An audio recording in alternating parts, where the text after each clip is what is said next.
Hello, good morning, good afternoon, good evening, wherever you are in the world. Welcome to a Celtic World Tactical Review. My name is Anthony McGuire. As always, I'm joined by Paul Massey as we look at Celtic 2, Falkirk 0. A few technical gremlins, unfortunately. Sorry for being 5 minutes later than we normally are, live and dangerous from Perth, Western Australia. Before we get into the game, Paul, how was your weekend, mate? It's pretty good, mate. Relatively quiet. I think. I don't know. I can't. It seems a long time ago already. It's been a busy day at work. Ridiculously hot here today. So yeah, I'm between that and getting to bed at like 1 a.m. after the match last night or this morning. Yeah, it was pretty tame. It was a quiet weekend. I've had a week or so off the booze, which I'm going to plan on continuing for a little while, for general health and well-being reasons. Nobody's made me. Good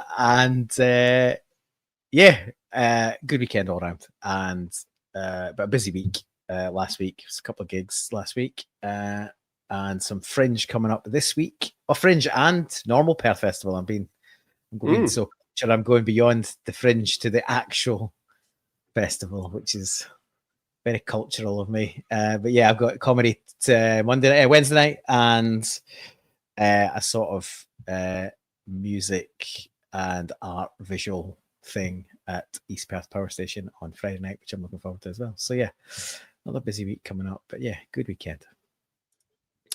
Yes, also very Fringe heavy. Circus on Thursday, Magician on Friday, outdoor movie, Iraqi film, very depressing, which I'll talk about at the end of the show, but kind of still staying with me. Still not quite as depressing as a Celtic's transfer window, but we'll get to that in a second. And then yesterday I saw 27 Club, so they were performing. Oh, again, I'll go into it at the end, but I was at a gig as well, Paul. So there you go. Doesn't happen very often, but I've 4 days of festival. I know I feel, and then obviously, as you say, it was an 11 o'clock kickoff last night, and then I was doing Axom during the week for the Utrecht game.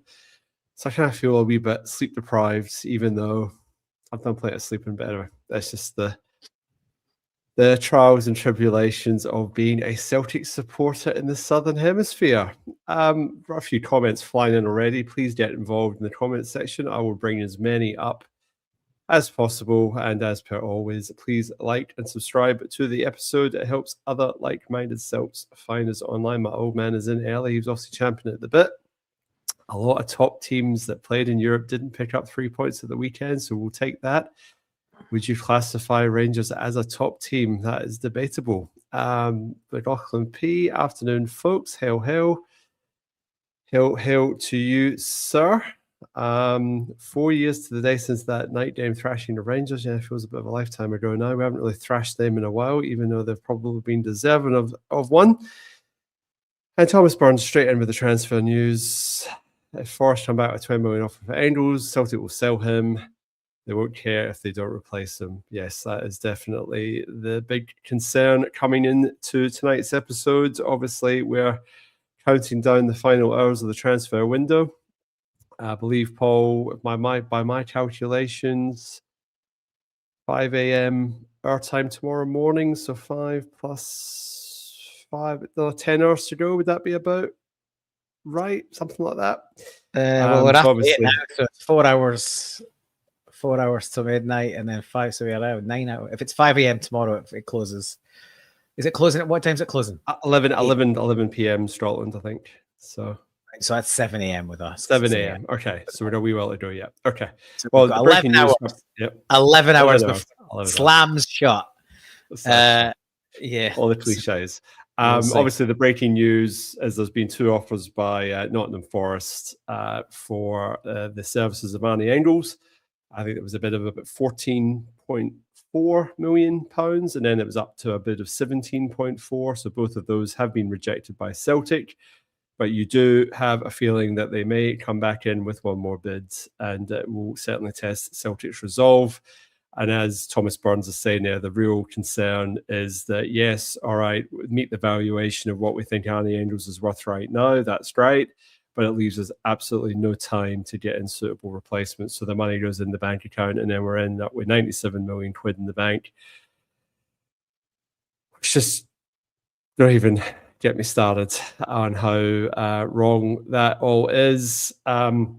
Obviously, we're tactical review, so we are obviously reviewing the game from the weekend. So our primary focus tonight will be on the Falkirk game that took place less than 24 hours ago. We will be doing a deep dive into that. But if any transfer news does happen to hit your social media feeds while we're on air for the next hour, please get it in the comments, and then we can discuss it and break away from the game coverage. But we'll tag and team a little bit of transfer news and our thoughts on the transfer window as a whole, as we've been giving you for the past 4 weeks.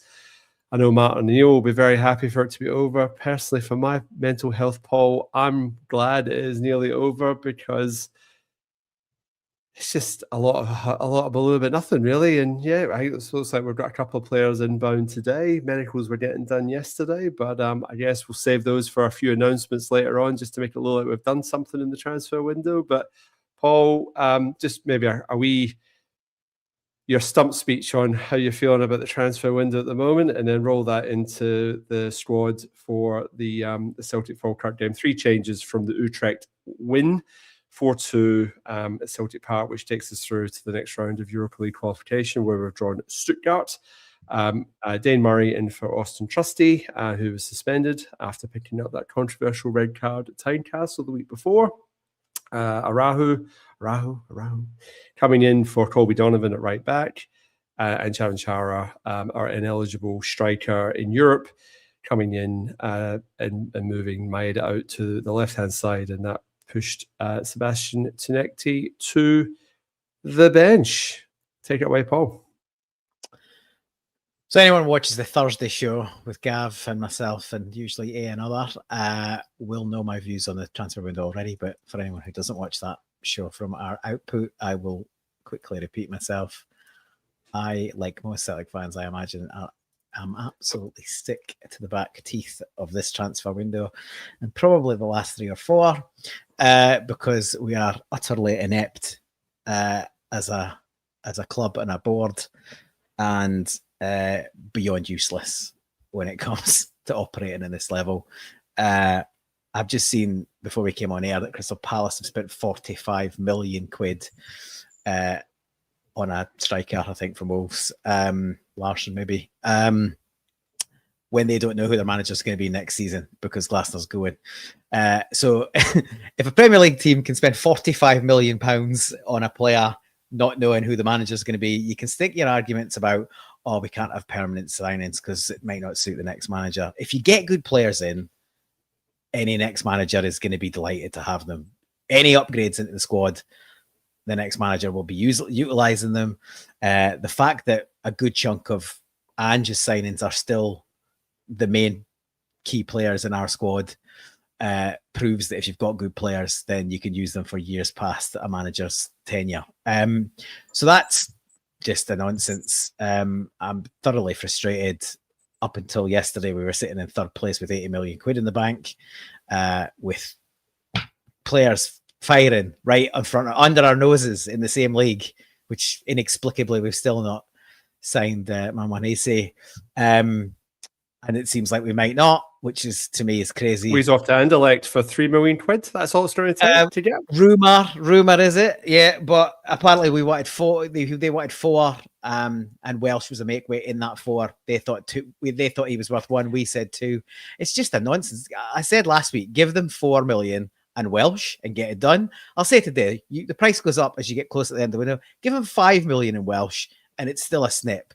This is a nonsense. It's been going on like for 4 weeks. It's just ridiculous. I'm thoroughly scunnered, to be polite. The 2 players we've got in, great. We've got warm bodies, and I will judge them on their performances, but they're way down the list of the players we were targeting.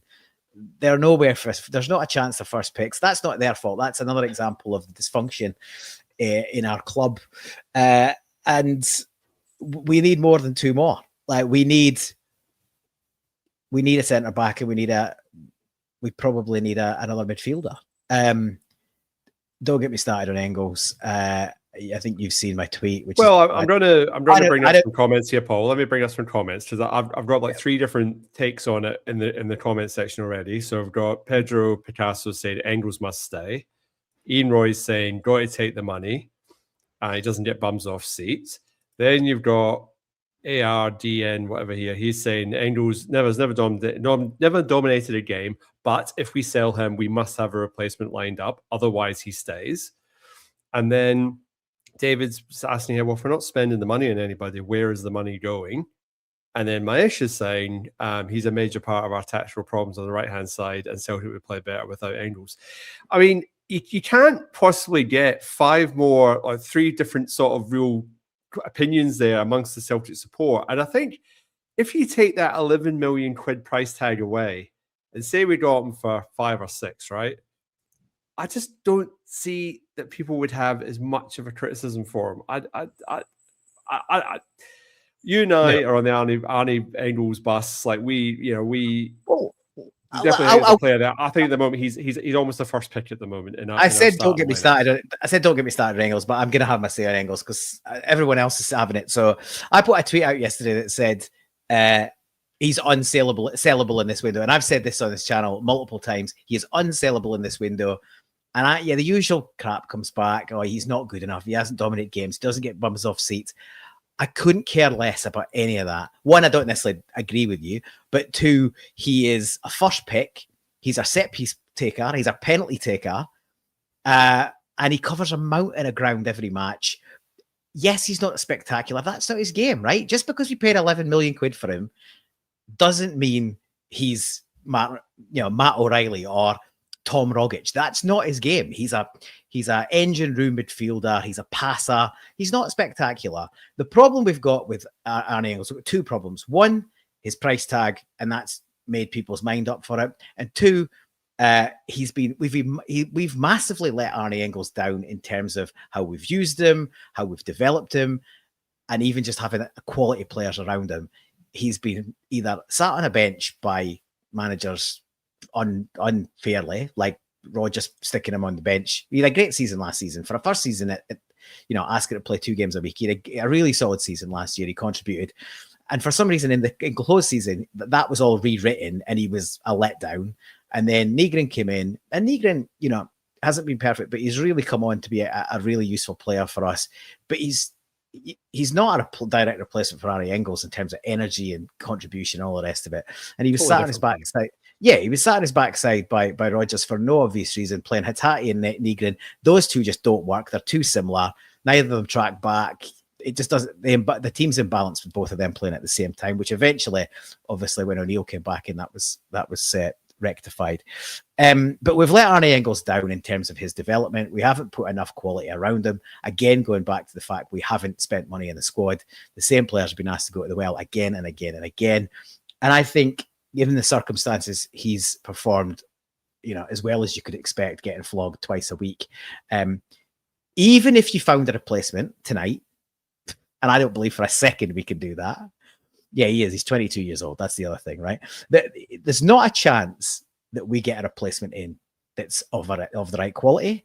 Even if it's anywhere close to the right quality, is he going to hit the ground running and be better than Engels in the next match we've got to play, which is Aberdeen in 2 nights' time? Not a chance. So, and is he going to be the set piece player taker? Is he going to be a penalty taker? Like, people go, Arnie Engels has only scored penalties. We've had people missing penalties for season after season after season. So don't give me only scoring penalties. Scoring penalties is pretty important when we actually get one.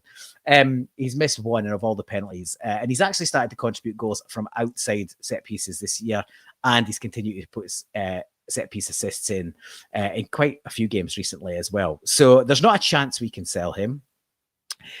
You could offer 50 million. We're not going to get a replacement in today, so there's no point. I said in the tweet the other day, if we sell him, the league's gone, and I believe that. It's hanging by a thread as it is. You can't take one of your first picks out of the side, not replace him, and still expect to win this league. We're already 6 points trailing.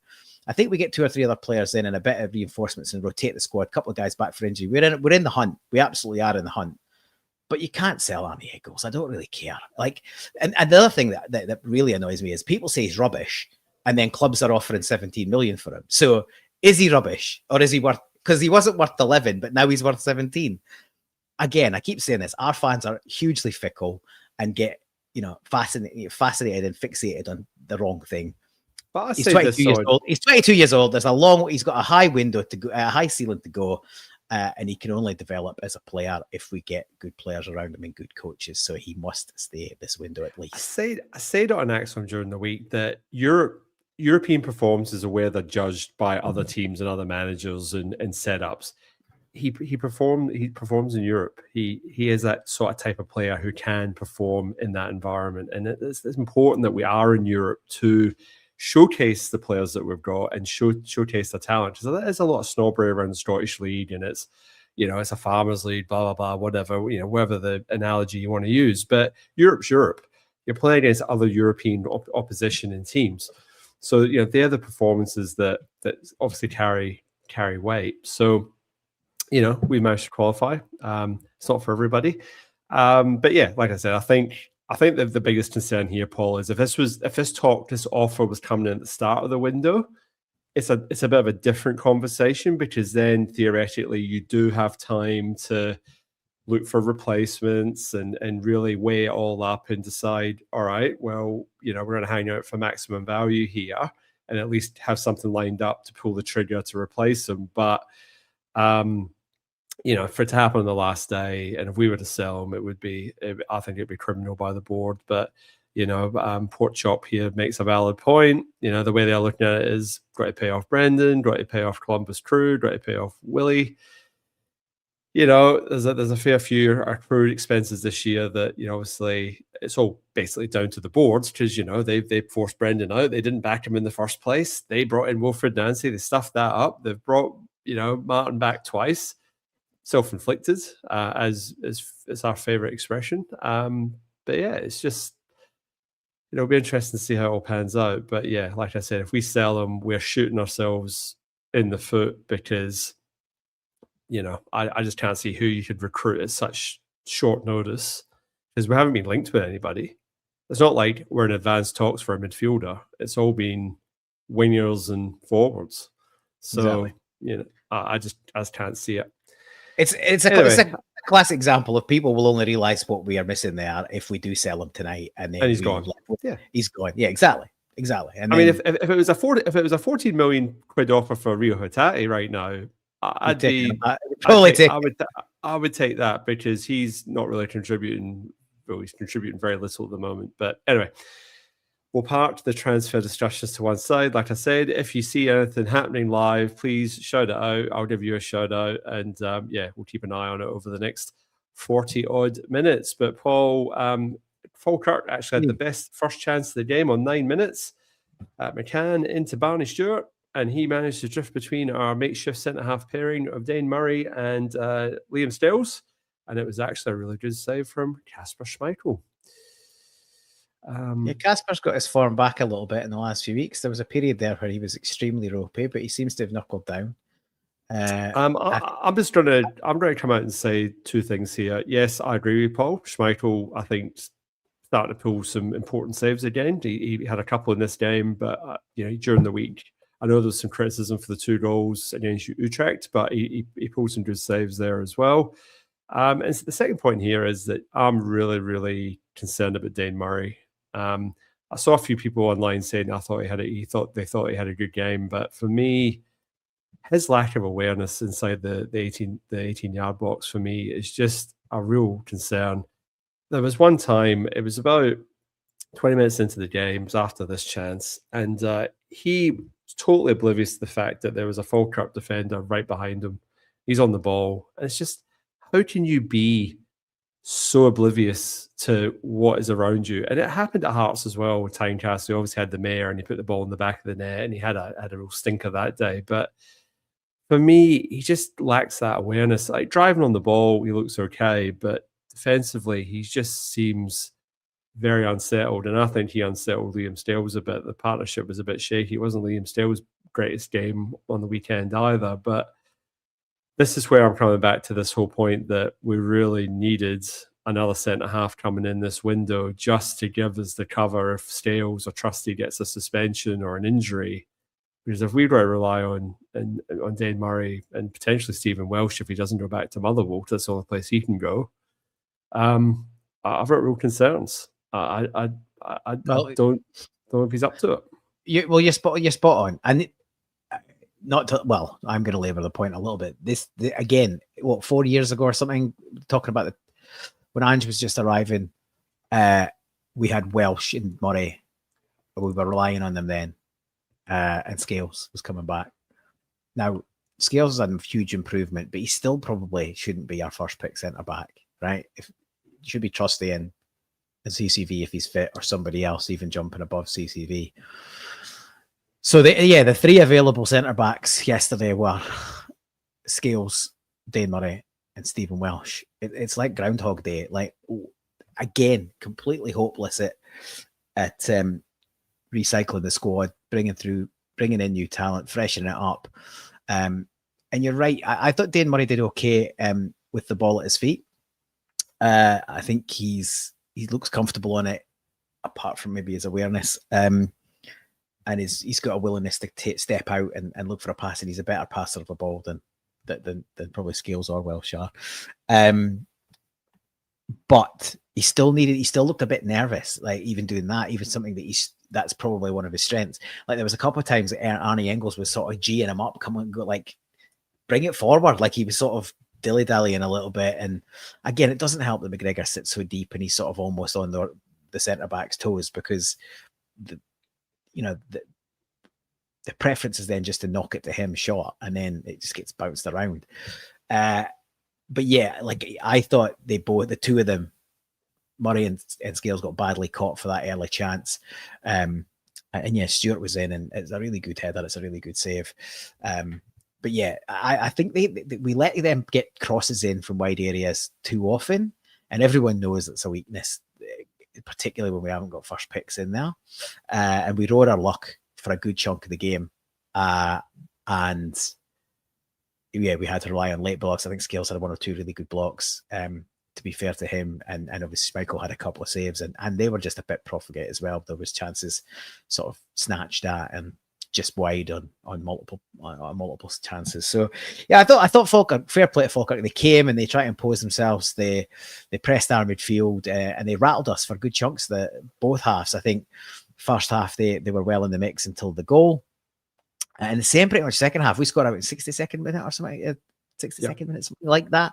And to be honest, it was massively against the run of play at the time. Like I think I was messaging on the group chat basically saying we need another goal, because one's coming against us if we don't get one soon. And thankfully it came at a good time, and it sort of took the wind out of their sails somewhat.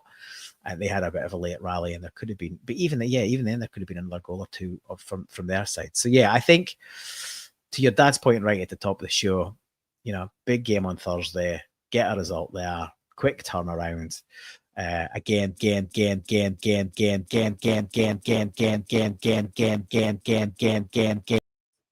Paul's just doing his little thing with his microphone, so we'll give him a minute to sort that out and come back on. 1888 CFC saying, get off Scales back. He's saved our bacon many times. Yeah, look, I agree. I think in the partnership with Trusty and KT at left back, I think Scales has looked really, really solid. And I just think yesterday having Dane Murray as his partner, I just kind of felt that he just was a little bit unsettled and just not at his best, the best that he's been. So yeah, that's just an observation. It's not a criticism of him over the entire season. A couple of other comments here. Plunge saying, if we don't sign a right-sided centre-back and a defensive midfielder, we're not winning this league. Yeah, look, I mean, it's a bit of a wish list. David Black's even got a longer one here. He wanted a goalkeeper, a centre-back, a defensive midfielder, a right winger, and another striker. I think we might get the right winger and the striker in. Don't know about the rest of them, but yeah, it's just it's just needs must at the moment, I think. But like I said, if we're really a forwards pushing sort of club, then maybe we might have been in the position to sell Arnie Engels if we had suitable replacements lined up. But unfortunately, when you sack your recruitment department on the third day of the transfer window, and then expect Martin O'Neill, Sean Maloney, and Mark Fotheringham to do the recruitment as their sort of second job on top of everything else they've got to do, you're just asking a lot, especially for a 73-year-old man. You know, he's a legend, but there's only so much you can expect of people. And, you know, it comes back to our CIO, our Chief Ineffective Officer, Michael Nicholson, who, you know, would rather piss off to Bologna and have a break there than actually do some work in the boardroom in the office. But again, don't get me started. Paul, are we back? We're back. Sorry, mate. We're back. Okay, no worries. If you can turn your level up a wee bit, that would be super. This was our first real chance of the game, Paul. Actually, I think this was the second chance, because there was a chance before this. Araujo played a pass into Engels, who got a crossover, but no takers on that one. So that was on about 16 minutes. And there's another one, KT blasts over at 19 minutes. This one, 26 minutes. This was the one that releases Yang. Apologies, this image is a wee bit blurry. But Araujo plays the ball in. It's a wonderful ball, splits the defenders. Yang doing a curving run here. And manages to blast. Question mark on whether he might have been just a wee step offside, but again, Bain's not to know that. He actually pulls a really, really good save here to deny Yang, and it just the first glimmer that we're starting to just apply a bit of pressure. I had unfortunately had issues with my stream for most of the first half last night, so I was almost on teletext trying to figure out what was going on. The lads in the stream who did have coverage were sort of texting me what was going on, but this was basically the main chance of the half before the goal. Paul, what were your thoughts? Yeah, I think he would have been offside. It's a really good ball by Araujo over the top. He'd been linking well with Engels and Yang and McGregor as well early in the game. And yeah, this sort of reminded me of the position Yang got himself in for the goal against Rangers. He just didn't hit it quite as well. It's sort of a bit more central and a bit lower. It's a good height for Bain. It's a good save and it's a good hit. But the one obviously against the other lot was higher and kind of enough the bar almost and pretty much unsavable. So yeah, it's a good effort. We'd been huffing and puffing a bit, and Falkirk had you know, a bit of share of the chances before this, so it was nice to see a bit more intent, and yeah, we just sort of seemed we're like easing into the game a little bit better. Obviously, it's, you know, coming off the back of the European game, it's gonna, you know, you're not likely to come out of the blocks absolutely flying, and it did take us a little bit of time to get going.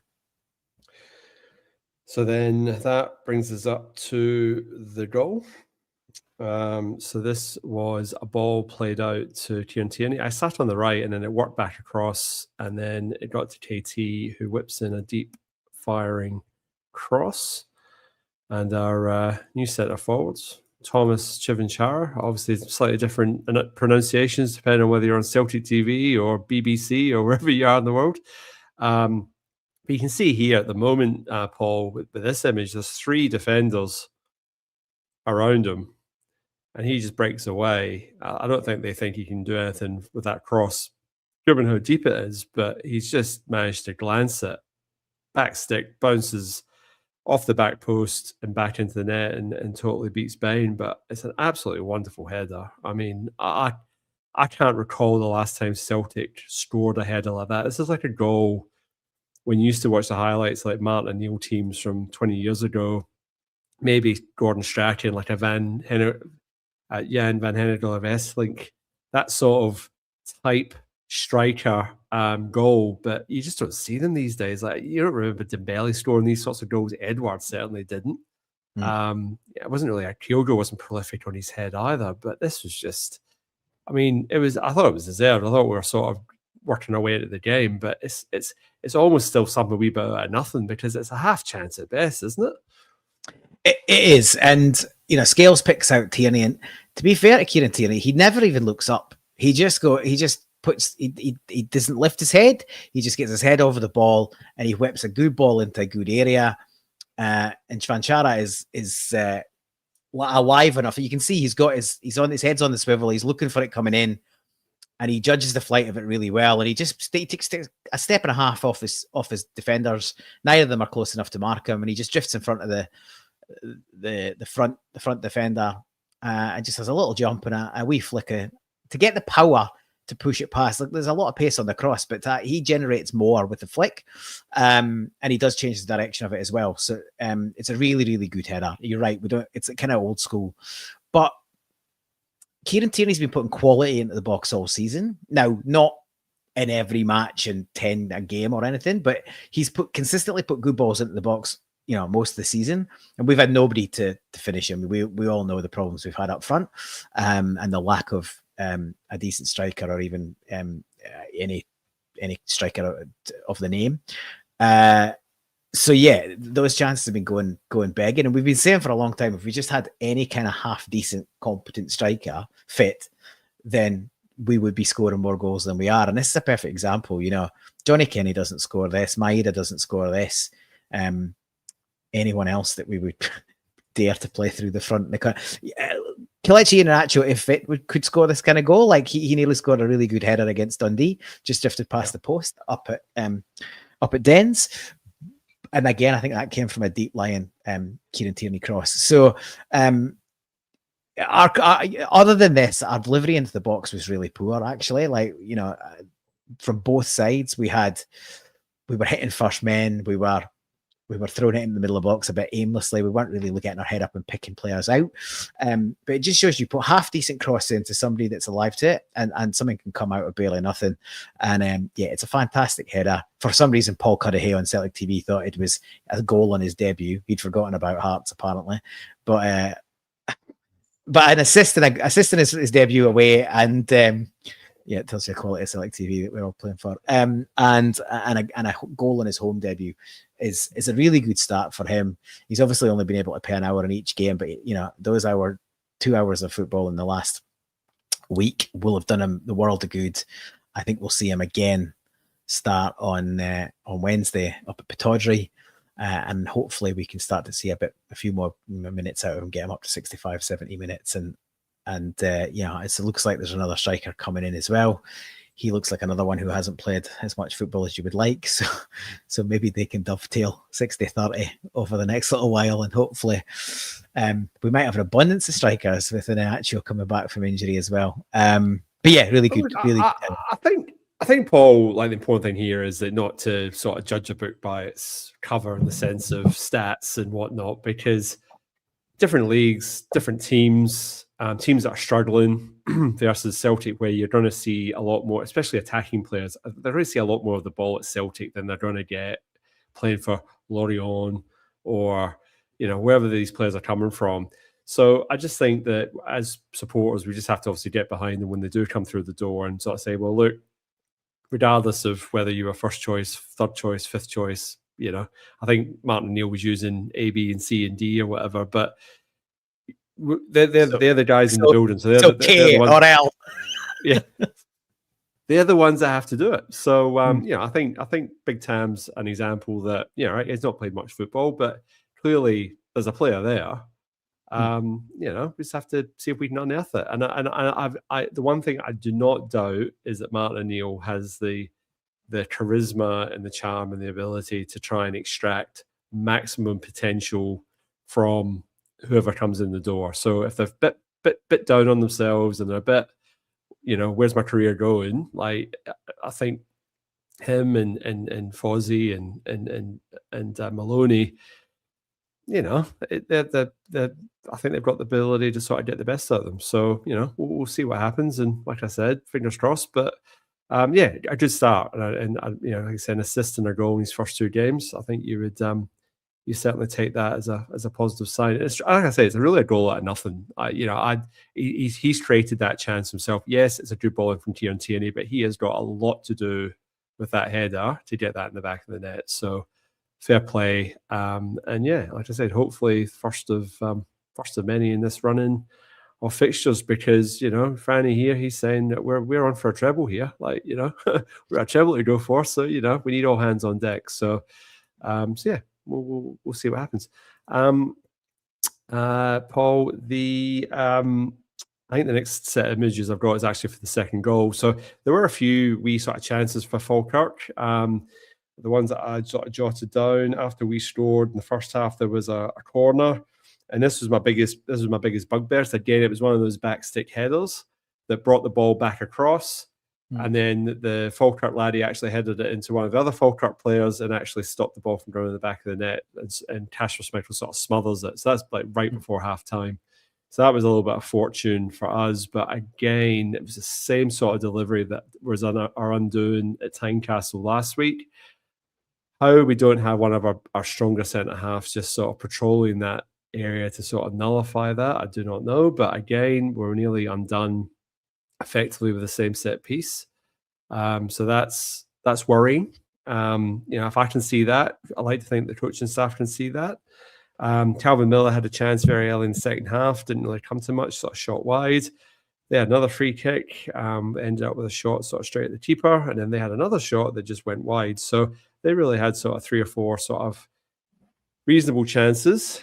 And then probably some of the best build-up play, aside from like the goal against Hearts. This was a really, really, really good goal. So this one, Stales actually starts the move. So he puts the ball out to Negrin.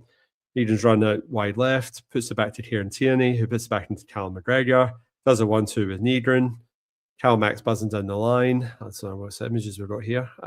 Back in. And then it's back out again. And then you see here that all the defenders have been sucked out to Callum McGregor. Negrin's made the run inside. And then he's just enough time to look up and pick his spot and left Scott Bain with absolutely no chance. An absolutely wonderful goal from Benjamin Negrin, our enigma. Is he a wee bit like a Marachik? I'm not sort of comparing him in the sense of the quality, Paul, but is he just one of these guys that just pops up and just a wee bit of brilliance, wee goal, and then he just goes back into his shell for another 20, 30 minutes? Like, are we effectively playing 2 up front and we just don't know it? Like, I still haven't quite figured that out, but I think effectively we almost are. We're playing like 1 and he's effectively just off him. But like he doesn't. He did nothing. He does. I was literally just before that goal. I'm sitting there going like, "What has he done?" Because I do this thing because obviously we're doing this. I sit there and I just do a wee check of myself just to say, right, what are the midfielders doing? And just before that, Arnie Engels put a sliding tackle in. I'm going, well, he's putting himself about. Callum McGregor's recycling the play. He's doing his usual, marshals the troops, does his usual thing. And I think, where the hell's Negrin? What's he done? And the next minute, picks up the ball, plays it back, does a wee 1-2, creates the space for himself, and picks the top corner and scores a worldie. But it's a very good goal. It's a really good finish. And look, he is a bit of an enigma, but I think, to your earlier point about O'Neill extracting maximum benefit out of players or maximum potential, I think he's really begun to flourish. Up until then, he was sort of popping up and scoring goals, but they were, mostly kind of scruffy. But I guess he's got a happy knack of finding himself in the right position, and that's not luck. That's awareness. That's match awareness, and it's penalty box instinct. The goal he scored, which ended up being the winner, which I'll remind people was from an Engels corner, which was 1-0 at Falkirk recently. He just sort of snuck in at the back post and got on the end of a great corner, a great cross from Arnie Engels, and just nodded it in. But he's not a tall player particularly, and he wins headers. He scores headers in the box. He just seems to be able to drift into space where others kind of lose him. But he's got a finish on him. This is a really good finish. Both feet as well. He scores on right and left. He's coming on again. But I think the thing is, you've got to accept that he's not a worker, right? He's very one pace. This is I was quite critical of Benjamin Negrin. Anyone who watched the show all season will remember that I've been pretty critical of him. Fairly, I thought, because he wasn't really producing a massive amount of output at that point. Now he's really added output, and we've kind of come to realise that he isn't, an 8 like we were playing under Brendan Rodgers. He is much more of a sort of 10. He's a bit of a luxury. That's why I say you can't play him and Hatate together, because they both kind of want to do the same thing, which is mostly kind of be the furthest midfielder forward, joining up to the attacker and not really tracking back all the time. So, I think he's becoming sort of a first pick as well. And what's that? 15 goals, I think, in all competitions. And I don't know what his assists are. Yeah. But he'd have a bunch of assists on top as well.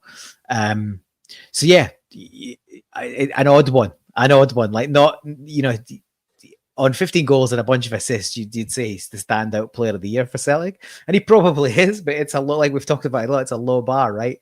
We've not exactly. We've been pretty stop-start and stuttery this season, but it's a really good finish. Carl McGregor, I think you've got to give him some plaudits here.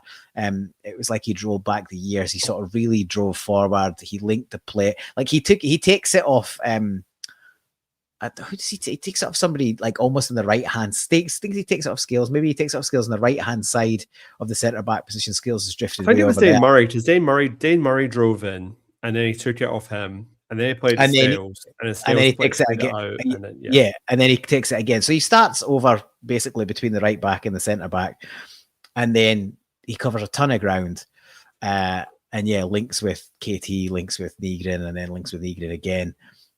And his passing through all of that is perfect weight. Nygren does the rest, but it's a really, really good goal. And as I said earlier, one we absolutely needed it at that point because we were rocking a little bit. They'd had, as you said, 3-4 chances, just had been a bit profligate in front of goal. But I was sort of going, we really needed another one just to kind of give us some breathing space. And it was perfect timing. It did kind of knock the stuffing out of them. And the only disappointment is we never really pushed home that advantage. And I think the opportunity was there to go score a third or even a fourth if we put the foot down. Now, Paul, this was the third one that was chalked off for offsides. Curious on your thoughts on this one. This sort of really passed me by a little bit. I know I was probably starting to get a bit sleepy by this point. This was on 77 minutes. So Araujo's putting a really good ball across here. It gets driven at the back of the net, but Maida almost keeps it out. But you can see here that he has been fouled in the build-up, but then they've said that he's offside. I mean, if he's offside, then he's fouled. He's offside, but then was he not pushed offside into that position? He was pushed in the first place?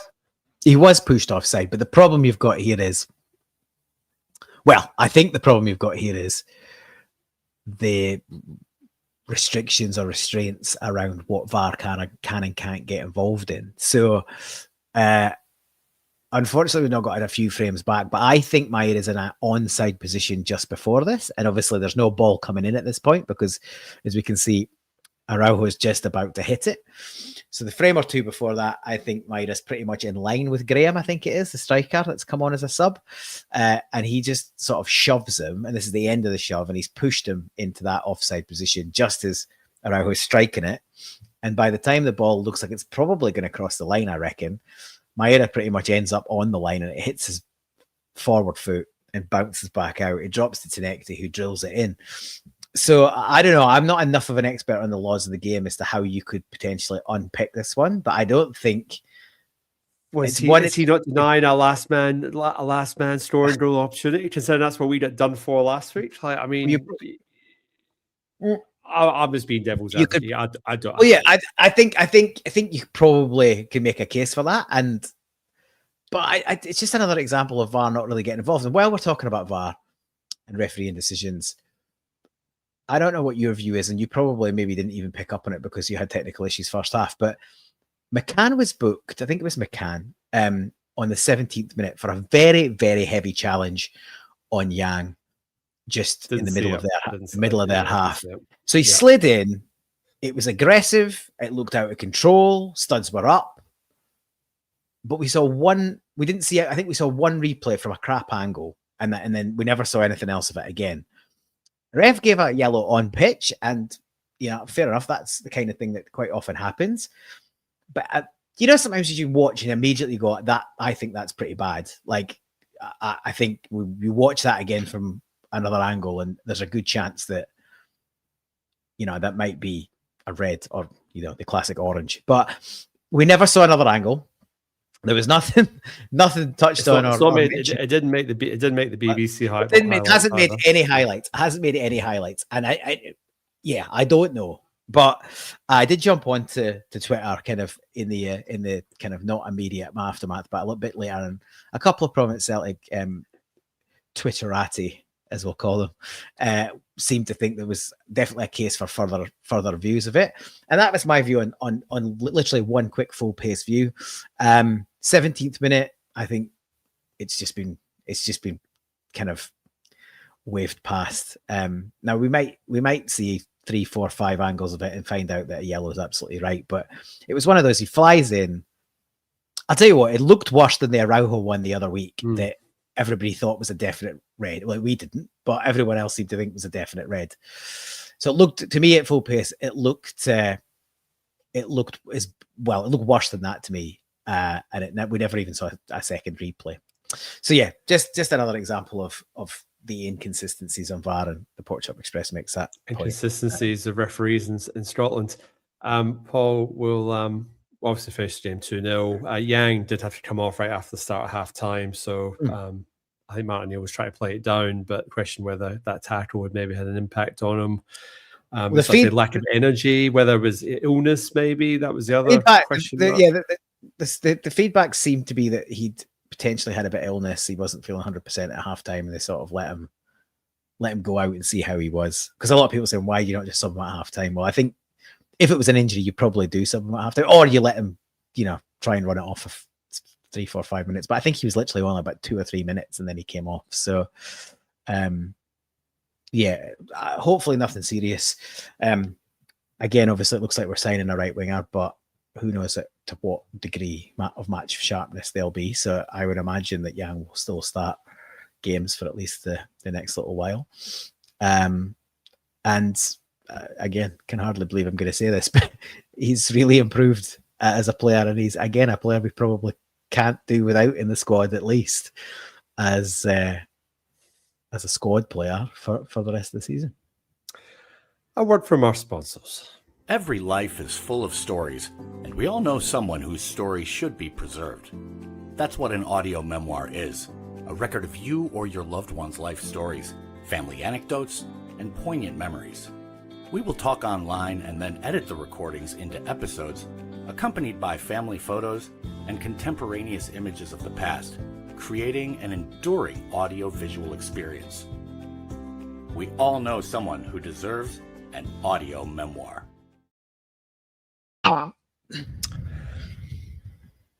Yes, quote Celtic World for 10% off there. I think Anthony Joseph is reporting that Nottingham Forest are now looking elsewhere for a central midfielder. So maybe we have ridden off the interest on any angles there, but I'm not going to hold my breath on that one just yet. But I can't see any other transfer news at the moment, Paul. So apparently they're looking at Middlesbrough. They're looking at a Middlesbrough midfielder. I think Middlesbrough fans seem to be particularly annoyed that they're top of the league, and Forest have only decided now at the 11th hour that they might want one of their first picks. So a strange one.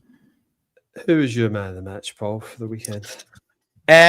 So I will give an honourable mention to the skipper. I thought he had a solid game, and having double checked some of his stats, I think he had 100% passing accuracy. Now I know as critics will say it's pretty hard to miss passes when it's mostly to your centre backs, but no, I thought he kind of, when we did lift, one of the problems we had yesterday is we were a bit flat and we were a bit one paced, and I think there was one point in the second half Sean Maloney could be heard on the mic saying, move it quicker or move it faster, and that was absolutely a fair criticism. But when we did move it more quickly, it was usually McGregor that was at the heart of it.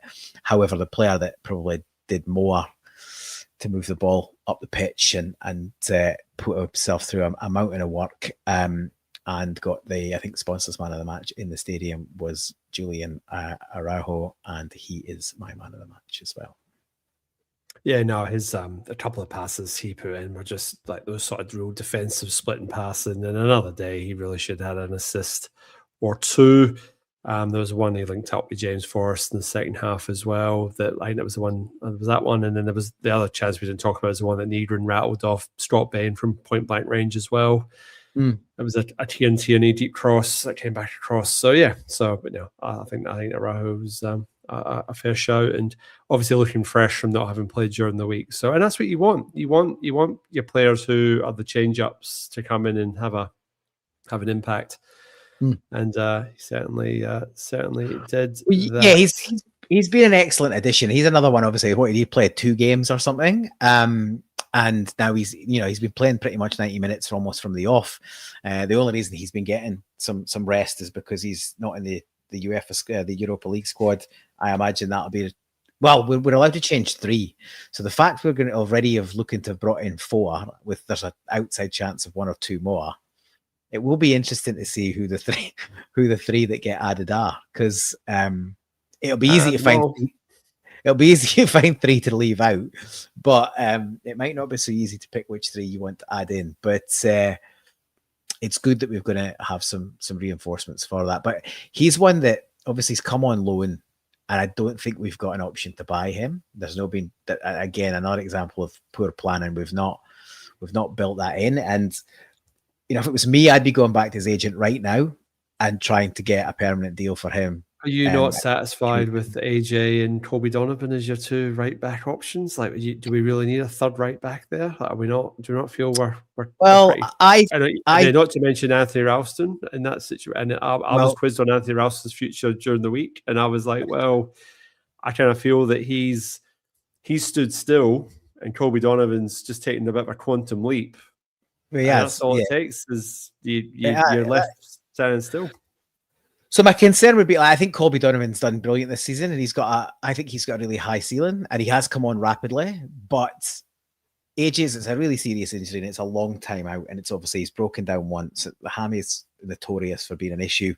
He will no doubt want to get himself back for the World Cup, but I would imagine he'll gamble on him for the World. Canada will gamble on him for the World Cup. I don't think he'll play much, if any, football for Celtic before the end of the season. So there's an outside chance he goes to the World Cup undercooked and potentially then is ripe for another injury.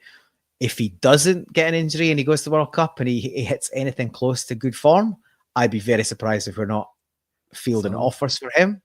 So, and he's probably at the tenure where, he wants to move on, and he'd be entitled to look at that. He's been a contributor for 3 seasons or something like that, or 2.5. So the shelf life probably is 3 years or so. If you want to, I think this is in relation to Araujo. We're saying here he's on big wages and there's another 2 years on his contract. So, well, yeah, that's fine. But ultimately, teams like Bournemouth want big wages off the payroll. So I think they'd be relatively easy to deal with. It's up to the player if he's willing to take a drop in wages for a real decent shout at first team football. You're not going to know unless you open up that conversation. But I think with Araujo, if you're interested in getting him on the books, you've got to try and do that deal now, because if he goes to the World Cup with Mexico, there's not a chance he'll have other suitors. So, and he'd be within his rights to not, even if we approached him now, to say, I'll just wait and see how the World Cup goes, put myself in the shop window, see what I get. But given that he went to Bournemouth and it hasn't really worked out, if he finds himself feeling kind of good and settled, there is an opportunity to potentially, and I'd be asking the question on him, given that there's not an option. Yes. No, I agree, Paul. Well, it looks like nothing's been announced as of yet, as we're about to start winding up. So we'll close out the show, Paul, with our usual recommendations and whatnot. And we'll leave it to what we see in the next dying 10 hours or so. So with this transfer window, which again, it's just, torture. Well, the good news for us is, mate, that we'll sleep it off. The end of the window is not going to be any more torturous than the rest of it for us, because we will be probably heading to our kip in the next hour or so, I suggest. And if we're sensible, we'll try and get some shut eye. And by the time we wake up sometime between 5 and 6 a.m., it will be over, and we'll just have to be sad about how poor it's been, which is ultimately, to me, it's just how disappointed I am. Am I extremely disappointed, fuming if we get rid of Engels at done, or am I just disappointed? Am I just James Tavernier, or am I absolutely apoplectic? I think that's kind of where I'll end. I can't see me being pretty pleased with the window. I think that's long. That ship sailed. So we'll see how we go. Anyway, recommendations of the week. For regular viewers, I always do music. Typically, I recommend an album of the week. This week it's an EP. This band have yet to release an album, but they've been on my radar for a little while, and I took the time to listen to the new EP, which has only come out in the last few days. They're a band from Dublin called Madra Salch, which I believe translates as dirty dog in Gaelic. And they're a kind of sort of, they're a young but a six piece youngsters, all in their early 20s, kind of trad with a bit of kind of synths and a bit of kind of almost that kind of homemade punk vibe. But yeah, they're playing. The EP's called "It's a Hell of an Age." 5 tracks, 3 of their own, 2 traditional tunes with their arrangement. It's a cracking little EP. So Madras Salach, It's a Hell of an Age. Have a check out that. I think they're started to do some touring in the UK, and I imagine they will get further afield as their name grows. But yeah, that's my music recommendation of the week. Well, as I said yesterday, Paul, I was at a gig. I saw 27 Club. So it was a band led by Sarah McLeod, who's of the Super Jesus fame, singing songs of the 27 Club. So all the famous musicians that all passed away at the age of 27. So Janis Joplin, Amy Winehouse, Jimi Hendrix, Jim Morrison, and Kurt Cobain. So they are playing live the rest of this week at Fringe in Perth, and I dare say they've performed the show over 100 times, so they'll be elsewhere in Australia. So if you do come across it, do check it out. It was a wonderful performance. I'm just looking here, Sarah McLeod's 53. She definitely didn't strike me as a 53-year-old as she was jumping off the stage last night. So fair play to her. And then the other movie that I watched the other night before was The President's Cake. So currently rating 100% on Rotten Tomatoes. About a 9-year-old girl set in Iraq just before Desert Storm. So being forced to bake a cake for Saddam Hussein's birthday to bring it to class, but with all the sanctions over Iraq, it was, no way would she have the money to pay for the eggs and the sugar and the flour and everything she needs to make the cake. So it just creates this absolutely harrowing tale as she goes into the city and all the things that sort of come along with that. So really, really something that really sort of stays with you when you watch it. So that, I'd imagine will hit all your sort of Lunas and your sort of alternative movie theaters soon. So yeah, definitely one to watch if you want something that's going to stick with you a bit. But yeah, like I said, a couple of recommendations a little bit different for me this week. Paul, pleasure as always, mate. We'll be back. We've got Aberdeen during the week, but we'll be back with the cup game on the weekend. We're playing Dundee. I think it's 1:45 a.m. Saturday and Sunday, if I'm not mistaken. I think so. Great. A wonderful time, that one. So what a delight. We'll be back on Monday night to discuss that one. So yeah. And I guess I'll be on Thursday, I think. So I will be chatting to Gavin, whoever else we've got on Thursday, and we'll predominantly, I guess, we'll be focusing on the Aberdeen game then as well. Yeah. So no, we'll have that all covered for you next week. So hopefully we get the requisite players in. Hopefully maybe one wee surprise. You never know. A wee English Premier League loan, somebody who needs a bit of game time, and yeah, we come calling. That's the hope, right? Like, I think we've got an extra hour or two on the English window. So the hope, the kind of, and it's blind hope at this point, I reckon. But there's potentially the opportunity for a player who doesn't get a move prior to the English window closing, and then grudgingly takes an opportunity to come to us. So maybe that's not the best motivation, but it could all work out if we get a player that we otherwise might not get a hold of. So yeah, fingers crossed for late surprises, as long as the late surprises aren't selling some of our best players. Currently back in second on goals scored. Hopefully we can start making some headway and Hearts start slipping up, but we'll see what happens over the course of the week, and hopefully we're still in the next round of the Scottish Cup when we see you next week. So we'll be back then, usual time, usual place, and all that's left to say is hail, hail. Hail, hail.